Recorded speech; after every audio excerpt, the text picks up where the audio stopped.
Sahil, I'll start with you on this. Help us to understand as best you can what happened on the Hill this morning with this committee hearing. What's been the reaction from House lawmakers to Meadows not testifying today, not answering any questions?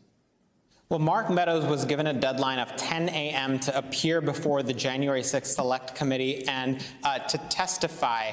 He did not show up. Our team was staking it out. He certainly didn't show up in person. The room appeared to have a Zoom screen set up for him to patch in virtually, but there's no indication that that happened. The committee has not yet officially commented yet, but this comes one day after the committee said that Mark Meadows and his legal team's claims of executive privilege don't fly with them, that he has not even made an attempt to argue why he is entitled to these claims of privilege, that he is supposed to provide a log and a rationale for each document in terms of why he is legally justified in refusing to produce it. The committee has said, the chairman has said that Meadows has no valid reason to refuse to comply with this subpoena, and he was, of course, in the White House. He was the former then chief of staff to Donald Trump on the day of January 6th, and he was certainly aware of his whereabouts. He had oversight of what was going on in the White House during that day that the committee is trying to investigate. So they view him as firmly within their purview to investigate. He didn't show up today, and now the committee is going to have to decide what to do about it.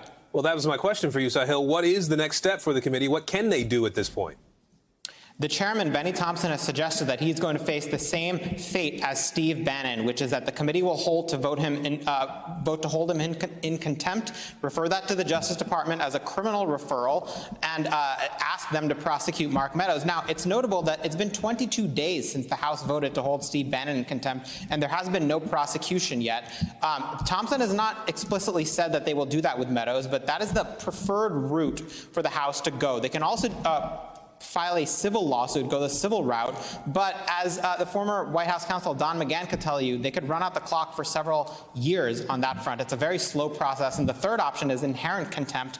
There's no modern precedent for this, but it's essentially where Congress could ask its own law enforcement, the sergeant at arms, to haul this individual in and set up a jail in these, in these Capitol grounds. Wow. So the preferred option here is the criminal contempt route, and that goes to the Justice Department. I would keep my eyes on that. Thanks for watching our YouTube channel. Follow today's top stories and breaking news by downloading the NBC News app.